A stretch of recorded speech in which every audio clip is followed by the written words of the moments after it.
Assalamu alaikum, molim da nam objasnite postoji li zajednički stav uleme o pitanju demokratije, odnosno izbora, ako ne postoji, koji su dokazi za pojedine stavove.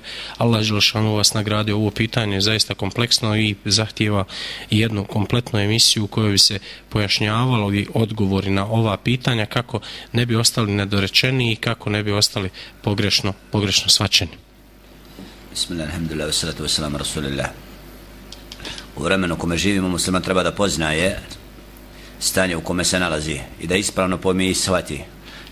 Nažalost, mnogi muslimani ne razumiju osnovna pitanja dina i vjere i onda nekad budu u poziciji da ono što im vakat i vrijeme nanosi od bitnijih pitanja koja su vezana za stvaranje države i slično, budu krajnje nejasna. Kad je u pitanju izbor, mnogi ne razumijevaju pravila i ne znaju cilj svega toga. Ono što je ispravno jeste da musliman mora znati šta je din, šta je vjera, a onda one koji pozivaju ka dinu podržavati ako nekad, i to je pitanje ištihada, a demokratija znači nema mjesto u islamu u smislu da samo ima sloboda pravoga puta i krivoga u dinu. To je ono što Allah